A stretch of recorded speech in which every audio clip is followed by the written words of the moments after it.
Welcome back to my channel, Ramir Boulder. Don't forget to like and subscribe to my channel for the latest update and exciting content. Ang vlog po natin ay tungkol dito po sa Daily Tribune. Tungkol po sa pag-elect ng bagong Senate Blue Ribbon Committee Chairman. Sapagkat kung inyo pong matatandaan, si Ping Lacson po ay nagbitiw bilang chairman ng Senate Blue Ribbon Committee na siyang nag-handle ng investigasyon sa maanumalyang flood control project anomaly. Ang Senate Blue Ribbon ang siyang may pinakapangyarihan, makapangyarihan po ito sa lahat ng committee sa loob ng Senado. Anong say nyo? Senate President Vicente Soto III has confirmed the initial list for the next Blue Ribbon Committee Chair, Senators JB Ejercito, Rafi Tulfo, Kiko Pangilinan, Pia Cayetano, and Risa Hontiveros. When asked if the rule requires a law degree, Soto clarified not a requirement. With the final decision expected later today or tomorrow, all eyes are on the Senate, who should lead the investigation into the controversial flood control project.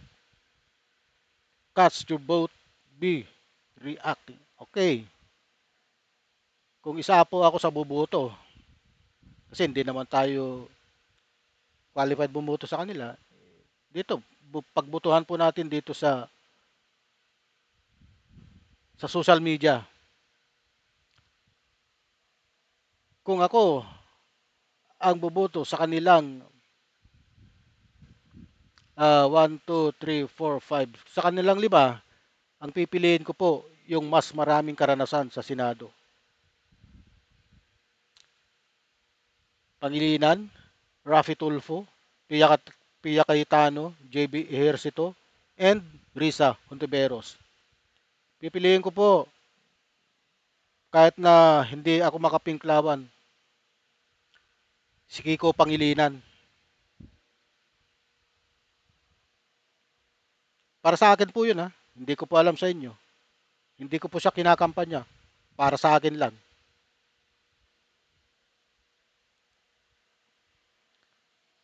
The best is Kiko Pangilinan. Ito po yung mga comment. Magbabasa po tayo ng komento. He's a lawyer with no record of corruption. My second opinion is Risa Montiveros, the Iron Lady against corruption. There are two are credible. If Lacson step down. Okay, that's your opinion. Wala akong masasabi dyan. Andrew De La Cruz, si Risa or Senador Kiko. Ganun din po. Ako, si Senador Kiko lang. Rio MC, I vote for Senador Risa. Okay. That's your opinion. Gulatin nyo, mga madlang people. Si Jinggoy, yung gay ang gawin ninyong chair or para mas magalit ang mga tao. Si Mark Villar, pakapalan na lang ng budhi. Ayun. Hindi pa ako yan ha. Komento po yan dito. Peste, may pagwala. Ang masasabi ko lang ay Sos Mariusip. None of the above. Ito. Pia lang sa abogado siya din. Pia Cayetano po, mahina po ito eh. Abogado po siya, kaya lang hindi po siya gumagawa ng mga matitinding desisyon. Matagal na po yan sa Senado pero hindi siya lumulutang eh. Kasi nga, ayon sa mga sinabi niya noon, na kaya hindi po siya, humuhusga. Ang tanging pinapaubayan niya raw sa Panginoon ng paghusga. Hindi ka naman huhusga bilang isang yung bilang isang hindi marunong eh. Dapat, kung humusga ka, pag hindi ka sanay humusga, magdasal ka. Ganun po ang trabaho. Kaya po maraming abogado ang ayaw mag-practice, ayaw kumuha ng kliyente kasi po mahina po ang loob nila. Isa po si Pia Cayetano sa nakikitaan ko ng ganyang klaseng estilo. Mahina po ang loob niya sa paghatol kasi naawa siguro po siya, mababaw ang kanyang ang paghatol, hindi niya po kayang maghatol. Ambot sa iring kikot ekibol. Attorney Rodante Marcoleta ang qualified. Ang iba diyan nagmumukhang o opposims, gagisa lang ang mga sigig cook. Bisaya ito, hindi maintindihan. Wala bang wala bang pagit wala bang pagpipilian papalit sa Senate President? Yun nga po ang problema dito. Majority po tayo magpili kasi sila po yung naka-majority ngayon. Ganun po diyan sa Senado, hindi mo pwedeng iboto yung minority. Dito ka sa majority. Pia Cayetano or none of the above. Okay, is qualified for me. Walang amo kundi ang batas. Anong walang amo? Si Senador Marcoleta, may amo yan. Amo niya si Digong. Halatado naman eh. Nung siya pa yung Senate Blue Ribbon Chairman, eh, ang investigation wala doon sa mga sa past administration. Nakatuon lang yung investigation sa administrasyon ni Marcos.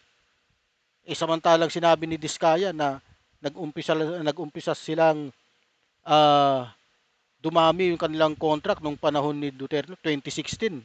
Tinanong yan ni Bato sa kanila. Oh, pero anong ginawa ni Marcoleta? Ginawa niya hindi siya nag-focus doon sa past administration ni Digong. Nag-focus lang siya sa investigation from 2020 nung maupo na ang administrasyon ni Marcos. Kaya bias. Hindi kagaya ngayon, from past administration hanggang current administration iniimbestigahan. Yan talaga ang yan talaga ang pag-iimbestiga na walang kinikilingan, walang pinoprotektahan. Ha? Tama 'yun. Huwag kang kikiling, huwag kang proprotekta. Kung may kasalanan, managot. Lahat ng may kasalanan sa mga anomalya, managot. Walang exempted diyan. Pinsan ka ng Pangulo, anak ka ng Pangulo, kaalyado ka ng Pangulo, nagkasala ka, kailangan mong panugutan ang mga kasalanang nagawa mo. Ha? At kayong mga senador, kung talagang gusto nyong mabalik ang tiwala sa inyo ng taong bayan, gumawa kayo ng batas. Isang batas na magbubuwag sa Senado. Yun lang po ang aking masasabi sa inyo.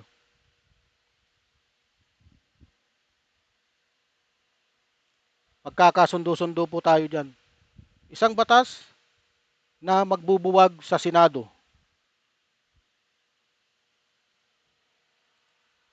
Okay.